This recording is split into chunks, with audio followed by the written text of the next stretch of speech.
Hello, ഞാൻ നിങ്ങളുടെ അയനാമു. അപ്പോൾ നമ്മുടെ ചാനലിലേക്ക് എല്ലാ കൂട്ടുകാർക്കും സ്വാഗതം കേട്ടോ. ഇന്ന് ഏത് കഥയാണ് പറയാൻ പോകുന്നതെന്നല്ലേ നിങ്ങളെല്ലാവരും കുറേ ആയിട്ടെൻ്റെ അടുത്ത് ചോദിക്കുന്നില്ലേ? മറ്റേ ടാക്സിക്കാരൻ്റെ നമ്മുടെ മൺകുട്ടൻ്റെയും നാൻസി ചേച്ചിയുടെയും. അപ്പോൾ അതെവിടെ അവസാനിച്ചെന്ന് ഓർമ്മയുണ്ടോ? ഓർമ്മയില്ലാത്തവർ ഒന്നുകൂടെ പോയി കഴിഞ്ഞത് കേട്ടിട്ട് വന്നോളൂ കേട്ടോ. എന്നാലൊരു തുടർച്ച കിട്ടുള്ളൂ. അവർ ഒരു യാത്രയിലല്ലേ, അപ്പോൾ ട്രെയിനിൽ നിന്നുള്ള പരിപാടിയൊക്കെ കഴിഞ്ഞ് അവരിങ്ങനെ ഇറങ്ങാൻ സ്റ്റേഷൻ എത്തിയെടുത്ത് വെച്ചിട്ടല്ലേ നമ്മുടെ കഥ അവസാനിച്ച്. അപ്പോൾ അത് കഴിഞ്ഞിട്ട് എന്താ സംഭവിച്ചെന്നല്ലേ നമുക്കപ്പോൾ കഥയിലേക്ക് പോവാം. ഞങ്ങൾ റെയിൽവേ സ്റ്റേഷന് പുറത്തേക്ക് ഇറങ്ങി. ആദ്യമായിട്ടായിരുന്നു അതൊന്നുമില്ലാതെ ഞാൻ ഇത്രയും തിരക്കുള്ളൊരു സ്ഥലത്ത് ചേരുന്നത്. പക്ഷേ ചുരിദാറും ഷോളൊക്കെ നല്ലപോലെ തന്നെയായിരുന്നു ധരിച്ചിരുന്നത്. എൻ്റെ ബാഗ് മനു വാങ്ങി പിടിച്ചിരുന്നു. ഞാൻ അവൻ്റെ കയ്യിലും. മനു, ഡി നാൻസി, ഇവിടെ നിന്ന് 1 മണിക്കൂറുണ്ടെന്ന് കാണിക്കുന്നേ. ബസ്സിന് പോകണോ അതോ ടാക്സി വല്ലതും എടുക്കണോ? ഞാൻ ബസ് കിട്ടുമെങ്കിൽ അതിന് പോവാം. ഞങ്ങൾ 2 പേരും ബസ് സ്റ്റാൻഡിലേക്ക് നടന്നു. നടക്കുന്ന വഴിയിൽ എതിരെ ഒരുപാട് മനുഷ്യരുണ്ടായിരുന്നു. അതിൽ നല്ല മോഡേൺ ഡ്രസ്സൊക്കെ ധരിച്ച് നല്ല സ്റ്റൈലൻ ലുക്കുള്ള പെണ്ണുങ്ങളും ഉണ്ടായിരുന്നു. അവരെയൊക്കെ മനു നോക്കുന്നത് ഞാനിങ്ങനെ കാണുന്നൊക്കെ ഉണ്ട്. അപ്പം ഞാൻ, എൻ്റെ ചേക്ക, എന്നെപ്പോലൊരു സാധനത്തിന് കൂടെ കൊണ്ട് നടന്നിട്ടാണോ നീ കണ്ട പെണ്ണുങ്ങളെയൊക്കെ വായി നോക്കി നടക്കുന്നേ? ഒന്നും മിണ്ടാതെ നടക്കുന്ന വഴിക്ക് അവനെൻ്റെ ഷോളങ്ങ് എടുത്തു മാറ്റി. എന്നിട്ടെന്താന്നല്ലേ ഞാൻ മനു നീ എന്താ കാണിക്കുന്നേ? ഷോള് തന്നെ. മനു, എൻ്റെ കൂടെ നടക്കുന്ന പെണ്ണിന് ഷോളൊന്നും വേണ്ട. ഞാൻ പൊട്ട, അത് ഈ തന്നേ, ഷോളില്ലെങ്കിൽ വൃത്തിയേടാ. ആളുകളൊക്കെ നോക്കുന്നുണ്ട്. ഞങ്ങൾ വഴിയിൽ വട്ടം നിന്ന് തറക്കി നിൽക്കുന്നത് പോലെ സംസാരിക്കുന്നത് കണ്ട് 1-2 ആളുകൾ ഞങ്ങളിങ്ങനെ നോക്കി. മനു, ഓ ശരി ഇപ്പം കേട്ടോ, പക്ഷേ ബസ്സിൽ കയറുമ്പോൾ മാറ്റണം. അതൊക്കെ ഒന്ന് ഇറക്കിയും വെക്കണം. ഒന്ന് പോടാ ചേക്ക, നീ ഇങ്ങോട്ട് തന്നേ. ആൾക്കാർ നോക്കുന്നതിന് കുറച്ച് നാണവും വിഷമമൊക്കെ എനിക്കുണ്ടായിരുന്നു. മനു അപ്പോഴത്തേക്ക് പറ്റില്ല, ആദ്യം നീ സമ്മതിക്ക്, അപ്പോൾ ഞാൻ ഷോള് തരാം, ഇല്ലെങ്കിൽ ഞാൻ ഓടി കളയിട്ടോ. ഞാൻ പറഞ്ഞു, ആഹാ എൻ്റെ പൊന്നു, ഏത് നേരത്തായി ബസ്സിന് പോകുമെന്ന് പറയാൻ തോന്നിയത്? വല്ല ടാക്സിയിലും പോയാൽ മതിയായിരുന്നു. ശരി ചേക്ക, സമ്മതിച്ചു, നീ ഇങ്ങോട്ട് തന്നേ. ഒടുവിൽ സഹി കേട്ടിട്ട് ഞാൻ സമ്മതം പറഞ്ഞു. അപ്പോൾ അവൻ ഷോൾ തിരികെയും തന്നു. ഇറങ്ങിയപ്പോൾ തന്നെ അവൻ അധികാരം കാണിച്ചു തുടങ്ങി. പക്ഷേ എന്തോ ആ അധികാരം കാണിക്കുന്നത് എനിക്കിഷ്ടമായി. മനുവിന് അടിമപ്പെടാൻ എവിടെയോ ഉള്ളിലൊരു ആഗ്രഹം ഉണ്ടായിരുന്നു. ഞാൻ ആ ഷോളിട്ട് നടത്തം തുടർന്നു. ബസ് സ്റ്റാൻഡിൽ ചെന്ന് കഴിഞ്ഞപ്പോൾ ബാഗ് എൻ്റെ കയ്യിൽ തന്ന് ഒരിടത്ത് നിൽക്കാൻ അവൻ പറഞ്ഞു. ബസ് എവിടെയാണ് വരുന്നതെന്ന് അന്വേഷിക്കാൻ പോയ അവൻ കുറച്ചധികം വൈകിട്ടാണ് തിരികെ വന്നത്. ഞാൻ ചോദിച്ചു, എന്താടാ ഇത്ര താമസിച്ചത്? ഞാനൊന്ന് പേടിച്ചു. എൻ്റെ കയ്യിലാണേ ഫോണും ഇല്ലല്ലോ. അയ്യോ സോറി ചേച്ചി, അങ്ങ് ടോയ്ലറ്റിക്ക് പോയതാ, പോവാം, ബസ് അവിടെ കിടപ്പുണ്ട്. അങ്ങനെ ആ ബാഗെല്ലാം എടുത്തുകൊണ്ട് ബസ്സിൻ്റെ നേരെ നടന്നു. പിന്നാലെ ഞാനും. ബസ്സിൽ ഞങ്ങളിങ്ങനെ കയറിയപ്പോൾ അതിലാരും ഉണ്ടായിരുന്നില്ല. ബാഗ് മെല്ലെ വെച്ചതിന് ശേഷം അവൻ എന്നെ ഒന്ന് നോക്കി. ആ നോട്ടത്തിൻ്റെ അർത്ഥം എനിക്ക് മനസ്സിലായി. നിങ്ങൾക്ക് മനസ്സിലായോ? ചുറ്റി ഒന്ന് കണ്ണുടച്ചുകൊണ്ട് ഞാൻ ഷോളങ്ങ് മാറ്റി. എന്നിട്ട് ആ ചുരിദാറിൻ്റെ കഴുത്ത് കുറച്ചങ്ങോട്ട് ഇറക്കി വെക്കുകയും ചെയ്തു. അപ്പോൾ അവൻ, അതുപോരാ, കുറച്ചുകൂടി വേണം, അതൊക്കെ ഒന്ന് തെളിയട്ടെ. ഇത് പറഞ്ഞ് അവനത് കുറേ കൂടെ താഴേക്ക് വലിച്ചു. എൻ്റെ താലിമാലയുടെ അറ്റം അതിങ്ങനെ ഇറങ്ങിക്കിടക്കുന്നുണ്ടായിരുന്നു. ഓ അത് മതി. അവനവിടെ ഇങ്ങനെ മെല്ലെ കൈ ഒടിച്ചു. എന്തൊരു നെയ്യ, ഇതൊക്കെ ഒന്ന് ഉരുക്കി എടുക്കണ്ടേടി. ഞാൻ അയ്യടാ അത് വേണ്ട, ഒരു ചിരിയോടെ ഞാൻ പറഞ്ഞു. എന്നിട്ട് ആ താലിമാല എടുത്ത് ചെറുതറിഞ്ഞ് പുറത്തിട്ടു. പിന്നെ ഞാൻ സീറ്റിൽ അവന് മുൻപേ കയറിയിരുന്നു. അവനപ്പോൾ സൈഡിൽ നിന്ന് മേലെ നിന്ന് താഴേക്ക് നോക്കി. ആഹാ, ഇതിൻ്റെയൊക്കെ എൻ്റെ സൗന്ദര്യം ഇവിടെ നിന്ന് നോക്കിയാൽ നല്ലവണ്ണം കാണാം.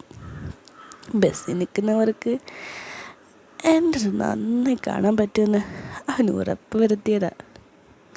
വഷളം ചെക്കല്ലേ. കൈ പൊക്കിയിട്ട് ഞാൻ അവൻ്റെ മുഖത്ത് ചെറുതായിട്ടൊന്ന് അടിച്ചു. ഒരു സ്നേഹത്തിൻ്റെ അടി, എന്നാലും ഒരടിയുടെ കുറവ് അവനുണ്ടല്ലേ. ഞാൻ പറഞ്ഞു, ഇരിക്കടാ ഇവിടെ, മനുഷ്യനൊരു കോലം കെട്ടിച്ചിട്ട് കമൻ്റ് അടിക്കുന്നു. ചിരിച്ചുകൊണ്ട് അവൻ എൻ്റെ അടുത്തിരുന്നു. എന്നിട്ട് അവൻ്റെ കൈ ഇങ്ങനെ തോളുമേയിട്ടു. എന്നിട്ട് എന്നെ ഇങ്ങനെ ഒരു നോക്കി. അത് കണ്ടൊരു കള്ളച്ചിരിയോടെ ഞാൻ ചോദിച്ചു, എന്താടാ മനക്കുട്ട നീ ഇങ്ങനെ നോക്കുന്നേ? ഒരു രാത്രി മുഴുവനും എന്നെ ഒന്നില്ലാണ്ട് കണ്ടിട്ടും എനിക്ക് കൊതി മാറിയില്ലല്ലേ? ഇരിക്കുമ്പോൾ അതിങ്ങനെ കുറച്ച് ചാടിക്കിടക്കുന്ന എൻ്റെ വയലിൽ അതൊക്കെ ഇങ്ങനെ എടുത്തുകൊണ്ട് ഒരു ഇതൊക്കെ തോന്നും.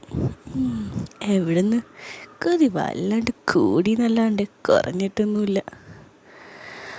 ആരും ചുറ്റിനും നോക്കുന്നില്ല എന്ന് ഉറപ്പ് വരുത്തിയ ശേഷം ഞാനൊരു താഴ്ന്ന പതിഞ്ഞ സ്വരത്തിൽ പറഞ്ഞു, അതിനല്ലട കുട്ട, ഇനി 3 ദിവസം ഞാൻ നിൻ്റെ കൂടെ വരുന്നേ. എൻ്റെ ഇത് നിറഞ്ഞ് ആ മറുപടി കേട്ടപ്പോൾ അവൻ ആകെ ഒന്ന് അത് തന്നെ സ്വാഭാവികമല്ലേ.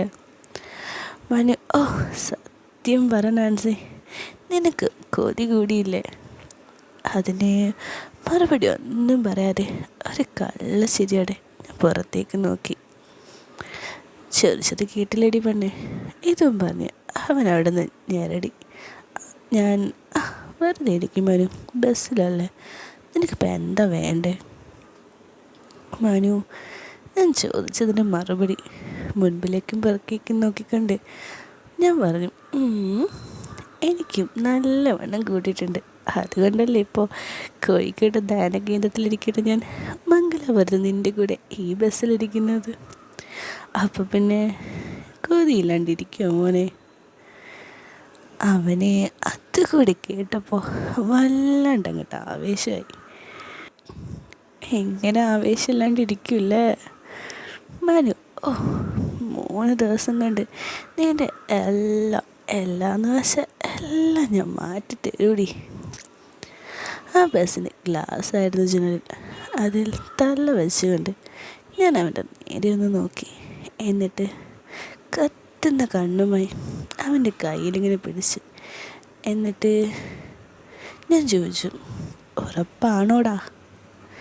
എൻ്റെ ഈ പതിഞ്ഞ സ്വരത്തിലുള്ള ചോദ്യം കേട്ടപ്പോൾ അവൻ്റെ എല്ലാം കൈവിട്ട് പോകുന്ന പോലെ എനിക്ക് തോന്നി. മനു, ഇവിടെ വല്ലതും മുറിയെടുത്താൽ മതിയായിരുന്നു. ഇനി 1 മണിക്കൂർ പിടിച്ചിരിക്കണമല്ലോ ഈശ്വര. അത് കേട്ടിട്ട് എനിക്ക് ചിരിയാവുന്നേ. ഞാൻ പൊട്ടിച്ചിരിച്ചു. എൻ്റെ ചിരി കണ്ട് അവനും ചിരിച്ചു. ഇതുമാത്രമല്ലല്ലോ, നമ്മൾ 3 ദിവസത്തേക്കൊന്ന് പ്രണയിക്കാൻ പോകുന്നത് തന്നെയല്ലേ മനു? അതെ, കല്യാണം കഴിഞ്ഞൊരു പെണ്ണിനെ ആത്മാർത്ഥമായി പ്രണയിക്കണമെന്നത് എൻ്റെ വലിയൊരു ആഗ്രഹമായിരുന്നു. ആഹാ, എന്നിട്ടിപ്പോൾ കല്യാണം കഴിഞ്ഞൊരു മകളുള്ള ഒരാളെയാണല്ലോ കിട്ടിയത്. അതോ അമ്മയെപ്പോലെ തന്നെ നല്ലതാണല്ലോ മോളും. ഡാ വൃത്തികേട് പറയണ്ട കേട്ടോ, പോ ചേർക്ക. ചിരിച്ചുകൊണ്ട് ഞാൻ അവൻ്റെ ഒരടി എടുത്തു. അതെന്താടി അങ്ങനെ പറഞ്ഞേ? നിൻ്റെ മോളും അതിനല്ലേടി, നിൻ്റെ അതേ ഇതല്ലേ കൊച്ചിനും കിട്ടിയേക്കുന്നത്.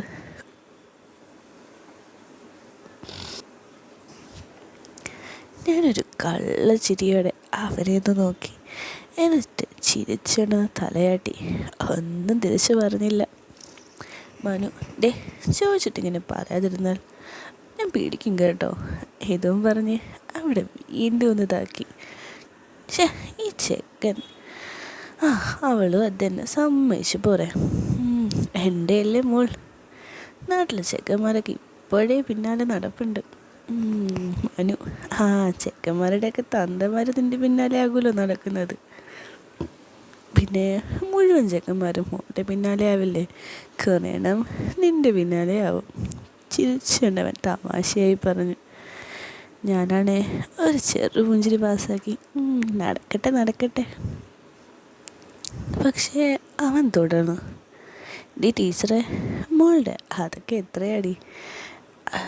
അതിന് മേലേക്ക് എന്തായാലും ഉണ്ടാവും. ചേട്ടാ ചെക്ക, നിനക്ക് നാണല്ലേ? ഒരു പെങ്കച്ചിൻ്റെ അമ്മയോടാണോ അതിൻ്റെയൊക്കെ ഇത് ചോദിക്കുന്നത് നീ? ഞാൻ ചോദിക്കുന്നത് എൻ്റെ കാമുകിയോടല്ലേ. പിന്നെ മോളുടെ അമ്മയുടെ അതൊക്കെ എനിക്കറിയാലോ. അതുകൊണ്ട് നീ പറ നാൻസി, ഞാനൊന്ന് കേൾക്കട്ടെ. ഇവൻ്റെ ഒരു കാര്യം ഞാനതങ്ങ് പറഞ്ഞു കൊടുത്തു. മോൾക്ക് എത്രയുണ്ടെന്ന്. എൻ്റെ മോളെ, ഈ 18 വയസ്സെന്നല്ലേ പറഞ്ഞ്. 22 വയസ്സുണ്ടായിരുന്ന എൻ്റെ മുൻഗാമികയെ ഞാനിതാക്കുമ്പോൾ അത്രയൊക്കെ ഉണ്ടായിരുന്നുള്ളൂ. ഇതിപ്പോൾ 18 തന്നെ ഇത്രയോ? അവൻ്റെ ഇത്രയും അമ്പരപ്പ് കേട്ട് ഞാൻ പറഞ്ഞു, 18 16 തന്നെ അവൾക്ക് ഇത്രയൊക്കെ ഉണ്ടായിരുന്നു. എൻ്റെ പെണ്ണെ, നിന്നെ മോൾക്ക് എന്തായിട്ട് തീറ്റയായിട്ട് വീട്ടിൽ തിന്നാൻ കൊടുക്കുന്നേ? എന്തൊക്കെയാണെങ്കിലും അത് കിടിലവാ. സ്റ്റേഷനിൽ നിന്ന് കുറച്ച് നേരം കണ്ട് ഞാൻ അവളെ നന്നായിട്ട് സ്കാൻ ചെയ്തിരുന്നു. മൊത്തത്തിൽ മോൾ അടിപൊളിയാ. എന്നാലും അതാണ് കേട്ടോ മെയിൻ. ഒട്ടും വെച്ചാൽ ഒട്ടും ഉടഞ്ഞിട്ടില്ലെന്ന് ആ ഷേപ്പ് കണ്ടാൽ അറിയാം. അവൻ നിർത്താതെ വർണ്ണിക്കാൻ തുടങ്ങിയപ്പോൾ ഞാൻ അവൻ്റെ ഒരു നുള്ളു പാസ്സാക്കി. ഒന്നും മിണ്ടാതിരിക്കും ചെറുക്ക, ഇല്ലെങ്കിൽ ഞാൻ വല്ലതും വെച്ച് തരും കേട്ടോ. ശരി, ഇനി അമ്മയെക്കുറിച്ച് വർണ്ണിച്ച് അമ്മയെ കൂടുതൽ ശ്രദ്ധിക്കാം പോരെ. ആ സമയം ബസ്സിൽ ഡ്രൈവർ കയറി. ബസ് സ്റ്റാർട്ട് ചെയ്യുന്നതിൻ്റെ പിന്നാലെ യാത്രക്കാരെല്ലാം വന്ന് ബസ് അങ്ങ് നിറഞ്ഞു. പക്ഷേ നിൽക്കാൻ മാത്രമുള്ള ആൾക്കാർ ഉണ്ടായിരുന്നില്ല. അവനെ നോക്കി ഞാൻ ചെറുതായിട്ടൊന്ന് കളിയാക്കി ചിരിച്ചു. പക്ഷേ ബസ് സ്റ്റാൻഡിൽ നിന്ന് എടുത്തപ്പോൾ അത് നിറച്ച് എൻ്റെ ആളായി. അവനപ്പോൾ എന്നെ നോക്കിയെന്ന് ചിരിച്ചു. ഞാൻ വിൻഡോയിൽ തല വെച്ച് കിടക്കുകയായിരുന്നു. അവൻ എന്നെ നേരെ അവൻ്റെ തോളിലേക്ക് ചേർത്ത് കിടത്തി. എന്നിട്ട് ഗ്ലാസ് അങ്ങ് പൊക്കി വെച്ചു. ഇങ്ങനെ കിടക്ക്, അപ്പോഴല്ലേ ആൾക്കാർക്ക് നല്ലപോലൊരു ദർശന സുഖം കിട്ടുകയുള്ളൂ. അവനെ നോക്കി ഞാൻ ചെറുതായി ഒന്ന് ചിരിച്ചു. എന്നിട്ട് അവൻ്റെ തോളിൽ തല വെച്ച് കിടന്നു. കൈ എപ്പോഴും എൻ്റെ തോളിൽ തന്നെ ആയിരുന്നു.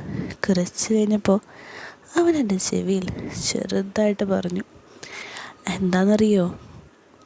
എടി ടീച്ചറെ, നമ്മുടെ സൈഡിൽ നിൽക്കുന്ന ആ ചെക്കൻ നിന്നൊരു രക്ഷയില്ലാത്ത നോട്ടാണ് കേട്ടോ. ഞാനന്ന് തല ഉയർത്തി നോക്കിയപ്പോൾ സ്കൂൾ യൂണിഫോമാണോ കോളേജ് യൂണിഫോമാണോ എന്നൊന്നും എനിക്കറിയില്ല. എന്തായാലും ഞാൻ സ്കൂളിൽ കാണുന്ന പിള്ളേരുടെ വലിപ്പമൊക്കെ ഉള്ളൂ.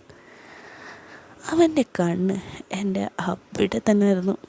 ഞാനവനെ നോക്കിയത് പോലും അവൻ അറിഞ്ഞില്ല. അപ്പം തന്നെ ഒന്ന് വിചാരിച്ചു നോക്കി. അവൻ്റെ തോളിലേക്ക് കുറച്ച് ചിരിഞ്ഞിരുന്നപ്പോൾ അത് കുറച്ചും കൂടി ഇങ്ങനെ ഇറങ്ങി. ആ നിറഞ്ഞ് തുളുമ്പി കിടക്കുന്നതൊക്കെ പുറത്തേക്ക് എത്തി നോക്കുന്ന പോലെ ആയിരുന്നു. ഞാൻ അവൻ നോക്കുന്നത് കണ്ടിട്ടും അവനത് ശ്രദ്ധിക്കാതിരുന്നപ്പോൾ എൻ്റെ ഉള്ളിലെ ടീച്ചറങ്ങ് ഉണർന്നു. ഒരു കൈ കൊണ്ട് ഞാനതങ്ങ് മറച്ചു. അപ്പോൾ പെട്ടെന്ന് അവൻ എൻ്റെ മുഖത്തേക്ക് നോക്കി. ഞാൻ അവനെ നോക്കുന്നത് കണ്ടപ്പോൾ അവനെന്തോ പെട്ടെന്നങ്ങ് വല്ലാണ്ടായി. അവൻ്റെ മുഖത്തെ ആ വെപ്രാളം അത് കണ്ടപ്പോൾ എനിക്ക് ശരിക്കും ചിരിയാവന്നെ. കുറച്ച് നേരം ഞാൻ അവനെ തന്നെ തുറച്ചെന്ന് നോക്കി. പെട്ടെന്ന് അവൻ മുൻപിലേക്ക് മാറി. ചിരിച്ചുകൊണ്ട് ഞാൻ മനുവിനെ നോക്കി. എല്ലാവരും കാരണം നീയാ, നീ ഒറ്റെടുത്തണം. ഒന്ന് പോടി ടീച്ചർ പെണ്ണെ, നീ ഇതൊക്കെ നല്ലപോലെ എൻജോയ് ചെയ്യണ്ടെന്ന് എനിക്കറിയാം. ചിരിച്ചുകൊണ്ട് ഞാൻ തലയാട്ടി. ഇതിന് കുറച്ചുകൂടെ ഇറക്കണ്ടായിരുന്നെങ്കിൽ നല്ലതായിരുന്നു. ആ എങ്കിൽ ഞാൻ തുറന്നിട്ടിരിക്കാം പോരെ? നീ വീട്ടിലോട്ട് വാടി, നിന്നെ ഞാൻ ശരിക്കും തുറന്നിരുത്തുന്നുണ്ട്. വീണ്ടും ചിരിച്ചുകൊണ്ട് ഞാൻ അവൻ്റെ തലവശം കിടന്നു. ഞങ്ങളെങ്ങനെ കണ്ടാൽ ആർക്കാണെങ്കിലും ഒന്നുകിൽ കാമിതാക്കൾ അല്ലെങ്കിൽ ഭാര്യയും ഭർത്താവും എന്നേ തോന്നുകയുള്ളൂ. ഭർത്താവിൽ നിന്നകന്ന് മറ്റൊരു പുരുഷൻ്റെ തോളിൽ ഇതുപോലെ ചാരിക്കിടന്ന് പബ്ലിക്കായിട്ടൊരു ബസ്സിൽ യാത്ര ചെയ്യുക ഒരിക്കൽ പോലും ഞാൻ സങ്കല്പിച്ചിട്ടില്ലാത്ത ഒന്നായിരുന്നു അത്. നിങ്ങൾക്കങ്ങനെ പോകാൻ ധൈര്യമുണ്ടോ? അന്യ പുരുഷൻ്റെ ഗുണമാണെങ്കിലും അന്യ സ്ത്രീയുടെ ഗുണമാണെങ്കിലും പോയി കഴിഞ്ഞ് പണി കിട്ടിക്കഴിഞ്ഞാൽ തീർന്നിട്ടോ. സോ പോകുന്നുണ്ടെങ്കിൽ സൂക്ഷിച്ചോ. പക്ഷേ ഞാനത് അവൻ പറഞ്ഞതുപോലെ തന്നെ നന്നായി എൻജോയ് ചെയ്യുന്നുണ്ടായിരുന്നു. കുറേ നാൾ ചങ്ങലക്കിട്ട് എൻ്റെ ഉള്ളിലെ മോഹങ്ങളും ആഗ്രഹങ്ങളും കൂടെ തുറന്നു വിട്ട പക്ഷിയെ പോലെ ആയിരുന്നു. അപ്പോൾ അങ്ങനെ തൊട്ടും തലോടിയൊക്കെ ഇരുന്ന് അവസാനം ഞങ്ങൾ ഇറങ്ങേണ്ട സ്റ്റോപ്പായി. മനു, വാ ചേച്ചി ഇറങ്ങാം. അവൻ എഴുന്നേറ്റ് ബാഗ് എടുത്തു. ബസ്സിലപ്പോൾ ആൾക്കാർ കുറവാണ്. ഷോളിടാതെ തന്നെ ബസ്സിൽ നിന്ന് ഇറങ്ങി. ഒരു ഭർത്താവിനെ പോലെ എൻ്റെ ബാഗും അവൻ്റെ ബാഗും അവൻ തന്നെ ആയിരുന്നു എടുത്തത്. നീ ഇതിന് മുമ്പേ ഇവിടെ വന്നിട്ടുണ്ടോ? ഒരു വട്ടം വന്നിട്ടുണ്ട്. എനിക്ക് സ്ഥലമൊക്കെ നന്നായിട്ടറിയാം. സ്റ്റോപ്പിൽ നിന്നൊരു 5 മിനിറ്റ് അത്രേ നടക്കാനുള്ളൂ. അത്ര നഗരപ്രദേശം ആയിരുന്നില്ല അവിടെ. വലിയ കെട്ടിടങ്ങളും ഇല്ല. ചില ചെറുകിട കച്ചവടക്കാരും ഫാമിലിയൊക്കെ താമസിക്കുന്ന ഒരു കൊച്ചു സ്ഥലം. സ്റ്റോപ്പിൽ തന്നെ ഇടത്തരം ഹോട്ടലുകളൊക്കെ ഉണ്ടായിരുന്നു. മെയിൻ റോഡിൽ നിന്നും ഞങ്ങൾ ഇടത്തേക്കൊരു ചെറിയ വഴിയിലേക്ക് തിരിഞ്ഞ്. കോൺക്രീറ്റ് റോഡാണ്. ഇരുവശത്തുമായി ഒരു നിലയുള്ളൊരു ചെറിയ വീടുകൾ. അവൻ്റെ കയ്യിലിങ്ങനെ പിടിച്ചുകൊണ്ട് ഞാനിങ്ങനെ നടന്നു. നീ എന്തു പറഞ്ഞാ? അവനോട് ഈ വീട് വേണമെന്ന് പറഞ്ഞ് അതിന് ഞാൻ അവനോട് ചോദിച്ചു. കളിക്കാനെന്നും പറഞ്ഞിട്ടാണോ മോനെ? അല്ല, അവനവിടെ ഫാമിലി ആയിട്ടല്ലേ താമസിക്കുന്നത്. അങ്ങനെയൊന്നും പറഞ്ഞാൽ വീട് കിട്ടില്ല. എൻ്റെ ചേച്ചിയാ ഇവിടെ 2 ദിവസത്തെ ഇൻ്റർവ്യൂ ഉണ്ട്, അതിന് വന്നതാന്നാണ് ഞാൻ പറഞ്ഞത്. ഓഹോ, അതെന്തായാലും നന്നായി. ചുറ്റും ആരെങ്കിലും ചോദിച്ചാലും അങ്ങനെ പറഞ്ഞാൽ മതി. കണ്ടിട്ട് ഫാമിലി മാത്രം താമസിക്കുന്ന സ്ഥലമാണെന്ന് തോന്നുന്നു. CCTV ശല്യമൊന്നുമില്ല എന്ന് തന്നെ നോക്കിയിട്ട് തോന്നുന്നത്. അല്ല, എടാ, നാട്ടിലേക്ക് തിരിച്ചു പോകാൻ ടിക്കറ്റ് എടുക്കണ്ടേ? നീ എടുത്തിട്ടുണ്ടോ? അവൻ 2 ബാഗും ഒരു കൈ പിടിച്ചിട്ട് അടുത്ത കൈ കൊണ്ട് എന്നെ ചുറ്റി പിടിച്ചു. അതൊന്നും ഓർത്ത് നീ ടെൻഷൻ അടിക്കണ്ട. നിനക്ക് ഞായറാഴ്ച 4 മണിക്കല്ലേ ധ്യാനം കഴിയുന്നത്. 6:30 കോഴിക്കോട് നിന്നുള്ള അടുത്ത ട്രെയിനിൽ തന്നെ ഞാൻ ടിക്കറ്റ് എടുത്തിട്ടുണ്ട്. ആ ട്രെയിനിൽ നമ്മൾ എവിടെ നിന്ന് കയറും പോരെ?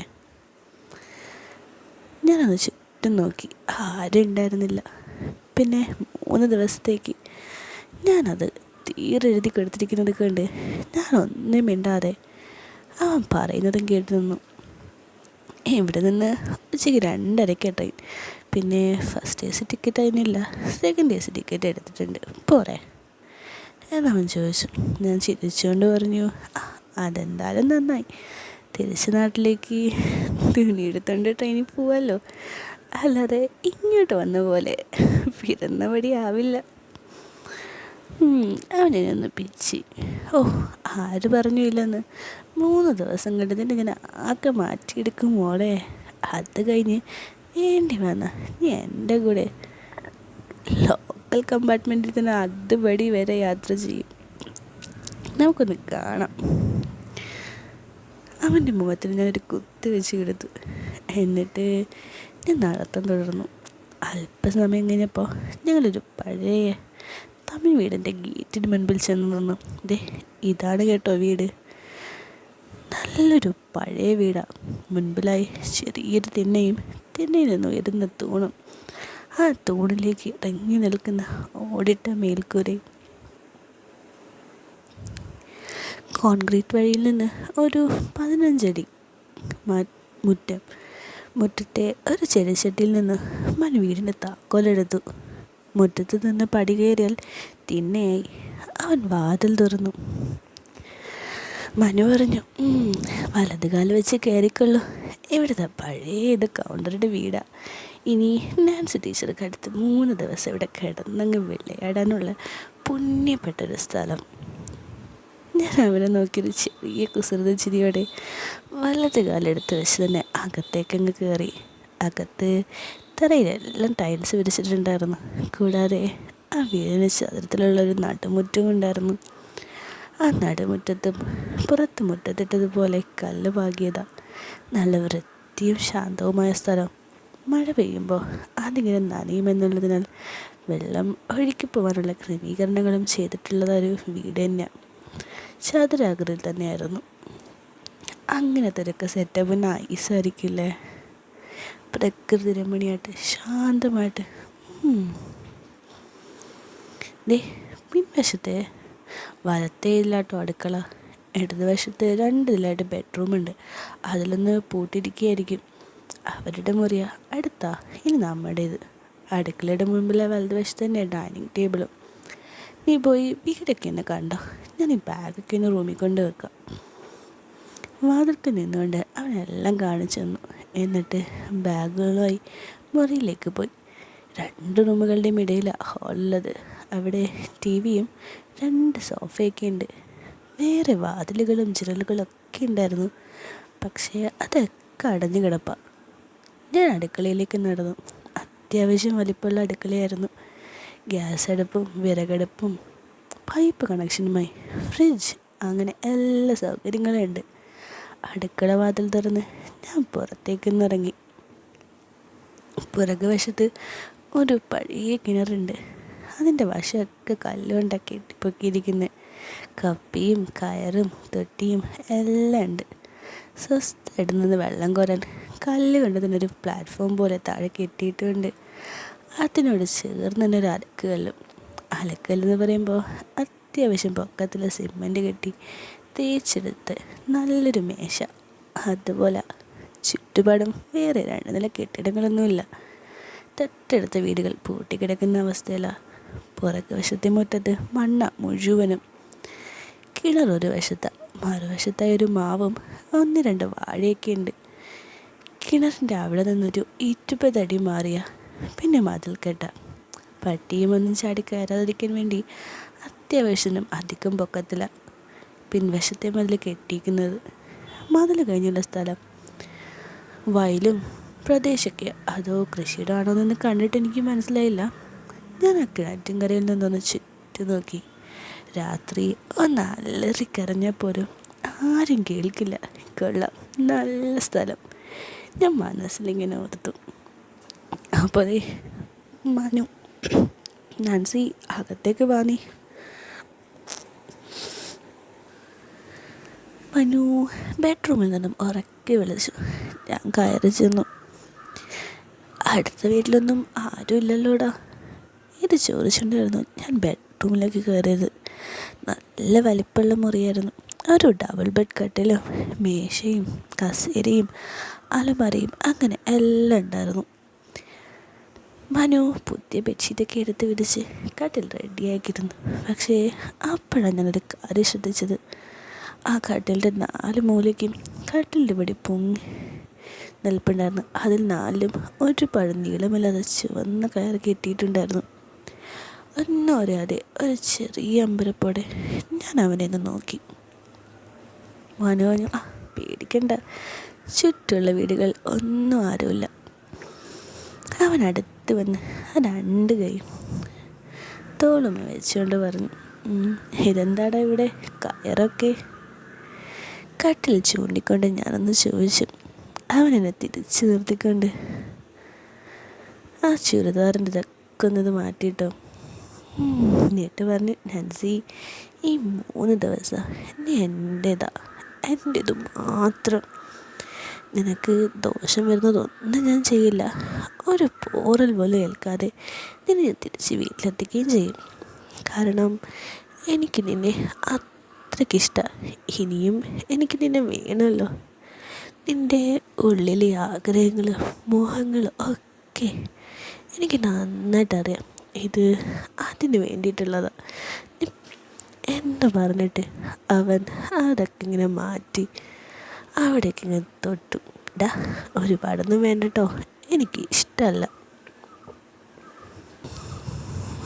എനിക്ക് ഇഷ്ടമായി ഡാൻസ്. അല്ലായിരുന്നെങ്കിൽ ഒരന്യപുരുഷൻ ഇതൊക്കെ ഇങ്ങനെ എടുത്ത് മാറ്റുമ്പോൾ ഏതെങ്കിലും ഒരു പെണ്ണടങ്ങി നിൽക്കുമോ? നിനക്ക് ഇഷ്ടമാടി, ഞാൻ പറയുന്നതൊക്കെ നീ അനുസരിക്കും അല്ലേ? അവിടേക്ക് ഇങ്ങനെ ചെറുതായിട്ടാക്കിയിട്ട് അവരിങ്ങനെ ഇതാക്കുക. പിന്നീട് അവനൊട്ടും വൈകിയില്ല, അതൊക്കെ മൊത്തത്തിലങ്ങ് മാറ്റിയിട്ടോ, മുകളിലത്തതും താഴത്തതും. ഓ, എന്തൊരു ഇതാടി ടീച്ചറെ നിനക്ക്. അവിടേക്ക് എന്താക്കിയിട്ട് അവൻ പറയാം. പിന്നെ ചെറുങ്ങനെ അവിടുത്തെ കലാപരിപാടികൾ കുറച്ചായിട്ട് ഞങ്ങൾ തുടർന്നല്ല ആരംഭിച്ചു. ഇത്രയും കൊല്ലം സ്വന്തമായി എൻ്റെ ഭർത്താവിന് ഇതുവരെ അതിൻ്റെ രുചി എന്താണെന്ന് അറിയത്തില്ല. 6 മാസം മുമ്പ് പരിചയപ്പെട്ട ഈ ചെറിയ ചെക്കൻ എന്താ ഇന്ന് ഒക്കത്തിൻ്റെ രുചി അറിഞ്ഞ് കുടിക്കുന്നു. അങ്ങനെ പരസ്പരം നോക്കി ചിരിച്ച് ചെറുതായിട്ട് തന്നെ തുടങ്ങുമ്പോൾ നമ്മൾ പിന്നെ സെറ്റായില്ലോ. അപ്പോൾ ബെഡിലേക്കുള്ള കിടപ്പായി. നല്ല അനുസരണയിൽ കിട്ടിയേ ഞാൻ വേഗം വീട്ടിൽ കയറി കിടന്നു. അങ്ങനെ കിടന്നപ്പോൾ പിന്നെ കിടന്നു കഴിഞ്ഞിട്ട് എന്താ സംഭവിക്കുന്നത് ഞാൻ നിങ്ങളുടെ അടുത്ത് പറയേണ്ടതില്ലല്ലോ. അവന് പറയുക, ഓ എന്തൊരു സീനാടി എൻ്റെ ഇതൊക്കെ ഇങ്ങനെ കാണാൻ. ഓ,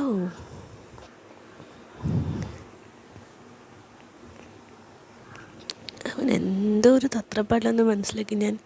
നീ എന്താണ് ചെയ്യാൻ പോകുന്നത്? നീ നാട്ടെങ്ങി കിടക്ക് ടീച്ചറെ, വേറെ എന്തൊക്കെ പരിപാടികളുണ്ടെന്ന് വെച്ചിട്ടാ. ഒരു ചിരിയോടെ അവൻ എൻ്റെ ബാഗിൻ്റെ നേരെ നടന്നു. ആകാംക്ഷയോടെ ഞാൻ ബെഡിൽ നിന്ന് തല ഉയർത്തി നോക്കി. അപ്പോൾ ഞാൻ അറിഞ്ഞിരുന്നില്ല അവിടെ നടക്കാൻ പോകുന്നത് എൻ്റെ ആദ്യത്തെ കാട് വെട്ടലാണെന്ന്. താഴത്തെ അതൊന്ന് ക്ലീനക്കൽ പരിപാടിയില്ലേ, അതൊക്കെ തന്നെ. അവൻ ബാഗിൽ നിന്ന് അതൊക്കെ എടുത്തു വന്ന് പത്രപ്പേപ്പറൊക്കെ എടുത്ത് പെട്ടി വെച്ചു.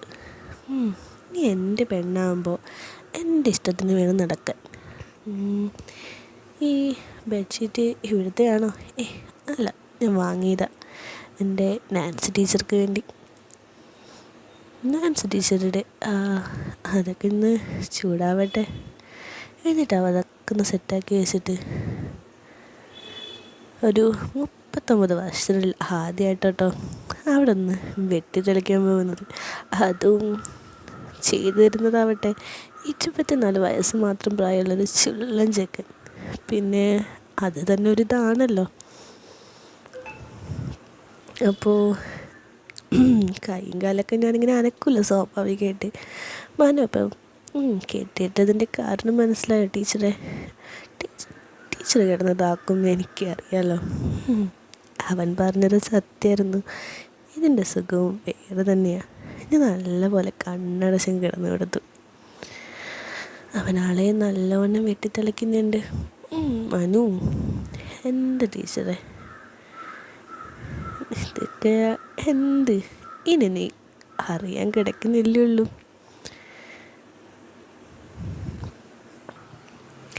അങ്ങനെ ആ വെട്ടിത്തിളപ്പ് പരിപാടിയൊക്കെ കഴിഞ്ഞ് ഞങ്ങളിങ്ങനെ കിടന്ന് സംസാരിക്കുകയായിരുന്നു. അവൻ്റെ പഴയ കാമുകിയുടേതും എൻ്റെ ഭർത്താവിൻ്റെ ഇതായിട്ടുള്ള കാര്യങ്ങൾ. അപ്പോൾ ഓരോന്നിങ്ങനെ പറയുമ്പോഴും ഞാൻ ചോദിക്കുന്നുണ്ടായിരുന്നു, ഫോൺ വിളിച്ച് കുറുകുമ്പോൾ ഞാൻ അതൊക്കെ നിന്നോട് പറഞ്ഞ് കേൾപ്പിച്ചിട്ടുള്ളതല്ലേടാന്ന്. അപ്പോൾ മനു പറഞ്ഞു, ഞാൻ ഓർത്തത് ഇപ്പോൾ നിൻ്റെ ഭർത്താവ് ഒന്നും ഇതാക്കുന്നില്ല, പണ്ടിതാവും എന്നൊക്കെയാണ്. അപ്പോഴും അവൻ എൻ്റെ കൈയും കാലൊക്കെ കെട്ടിയിട്ടിരിക്കുക തന്നെയായിരുന്നു. ഒന്നും മിണ്ടാതെ ഞാൻ മുകളിൽ നോക്കി വീണ്ടും അങ്ങ് കിടന്നു. അപ്പോൾ നാൻസി ടീച്ചറുടെ അതിൻ്റെയൊക്കെ സ്വാദ് ആദ്യമായിട്ട് നോക്കാൻ പോകുന്നത് ഞാനാണല്ലേ. അപ്പോഴും ഞാൻ ഒന്നും മിണ്ടിയില്ല. അങ്ങനെ തന്നെ കിടക്കുക. അപ്പോൾ അതിനുശേഷം എന്തൊക്കെ സംഭവിച്ചു, ആ 3 ദിവസം എന്തൊക്കെയായിരിക്കും സംഭവിക്കാൻ പോവാന്ന് നിങ്ങൾക്ക് അറിയാവുന്ന തന്നെയാണ്. എന്നാലും ഇടയിലൊക്കെ എന്തെങ്കിലുമൊക്കെ ഉണ്ടാവുമല്ലേ അവിചാരിതമായിട്ട് സംഭവിക്കുക. അപ്പോൾ അതൊക്കെ തന്നെ നമുക്ക് വേഗം അറിയാവേ. കഥ ഇഷ്ടമാണെങ്കിൽ ലൈക്ക് ആൻഡ് സബ്സ്ക്രൈബ് ചെയ്യണ്ട. ഇതിൻ്റെ ബാക്കിയായിട്ട് വേഗം തന്നെ കാണാം. ബൈ.